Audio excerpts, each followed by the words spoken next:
Yo guys, ready na ba kayo makipagkwentuhan ngayon? Wala.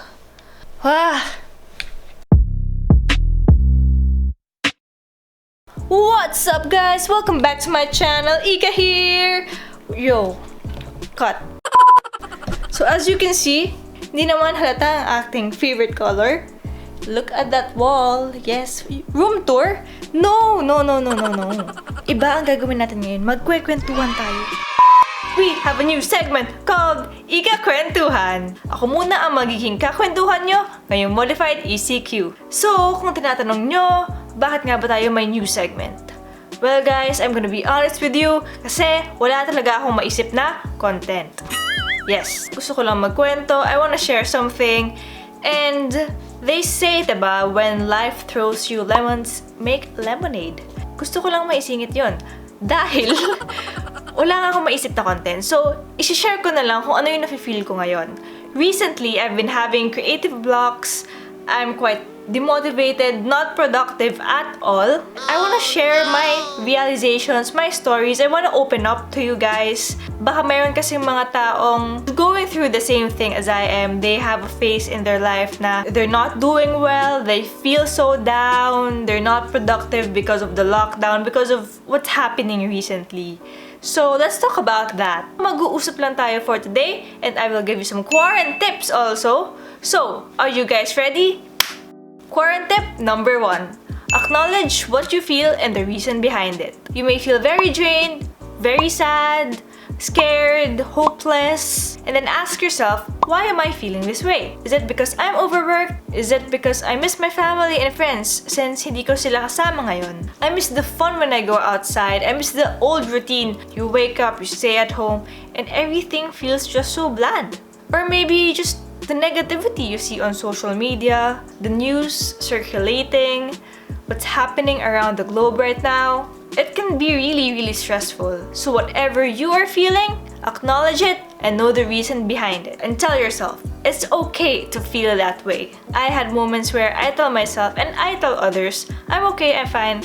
I deny that I'm feeling down. But this seriously did not help me at all. I was really just dragging myself. Kasi you're forcing to be okay, you're forcing to do things you don't want to do, you're not giving yourself some time to just let things sink in. Why do we do this? Bakit nga ba natin dinedenay yung mga nararamdaman natin? I was thinking maybe of 2 reasons. The first one is probably because we are scared. Maybe we're scared of how people will be affected because of our actions. We're scared that people will judge us. We're scared that we might not be able to get back up. We're scared of failure. We're scared of how people will actually think of us. And that leads me to my reason number 2. We are embarrassed. And ako, sobrang guilty ako doon. I'm embarrassed that not being okay is a sign of weakness. I always want to show a strong image that I'm handling things properly. We tend to look strong all the time, and there's nothing wrong with wanting to be strong and trying to handle the situation. But you don't have to put a mask on yourself. We tend to post on social media that we're okay, we're smiling. I'm not saying that you should post your problems on social media. You don't have to post it. Just acknowledge it and feel it on your own. I also realized that when you try to look strong all the time and when you cannot admit that you're in a state of being weak, that's a weakness actually. When you are able to acknowledge how you feel, knowing that you're not okay, and having the mindset that soon enough you'll get through it, that's a better mindset. That's a strong mindset. Quarantine tip number 2. Know and find your outlet. So what's your stress reliever? Ano ba usually yung ginagawa mo kapag down ka, nainis ka, ayaw mo na, tamad ka, drained ka? Ako naman, my outlet is art. I think I've mentioned this dun sa first vlog ko. I usually dance or play the guitar or drums, listen to music, and once my emotions are not as high anymore, medyo balanced na siya, tama lang, sakto lang, that's when I call a friend or message a friend. Tas kwentuhan lang, parang ganito. Ikaw, what is your outlet? Maybe writing. You can start a journal. Kasi baka hindi ka comfortable to open up to others. Maybe physically active ka, so gusto mo mag-exercise, tumakbo. MECQ, baka hindi pwede, so do your home workout routine. Maybe you just wanna chill, so you can watch K-dramas, movies, Netflix. You can just scroll through your phone, go on social media, YouTube videos na magpapasaya sa'yo. If you're a foodie, you can go eat, order food, bake whatever you want, cook whatever you want, and start munching those comfort foods so that you can feel better. That's your thing, do your thing, be you. And that leads me to my third tip, which is give yourself some time to unwind and cope. Now that you know your outlet, relax, recharge. We have our own ways of coping. We have our own pacing. Give yourself the self-love and self-care that you actually deserve. Just do it. Don't feel guilty. Don't compare yourself to others. You might say na, yung problema ko naman parang wala lang compared to what people are experiencing right now. The thing is, guys, we all have different problems. We all have our stories. And ako, guilty rin ako dyan. That I compare myself to others. No one really understands what each of us feel unless you're in the situation. Hindi talaga natin malalaman kung mababaw o mabigat talaga ang isang sitwasyon if hindi tayo yung nandun, if we don't put ourselves in their shoes. And ano ba yung mga pinagdaanan nila dati? We all go through different obstacles, but we all have to take care of ourselves. Take note also, guys, when I say give yourselves some time to cope and unwind, I'm not saying that it's okay to feel this way and I'm gonna stay like this forever. No, that's not my point.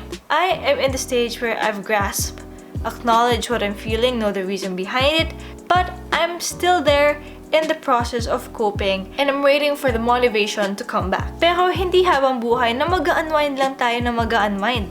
We have to get back on track. Hindi pwedeng unproductive ka everyday kasi yun yung nafe-feel mo every single day. You feel down every single day. You feel unhappy every single day. You feel hopeless every single day. We have to do something about it. Kahit dahan-dahan lang, slow process, it's okay. I'm trying my best not to drag myself and tell myself, oh, I'm demotivated, I'm just gonna sleep, I'm not gonna do anything.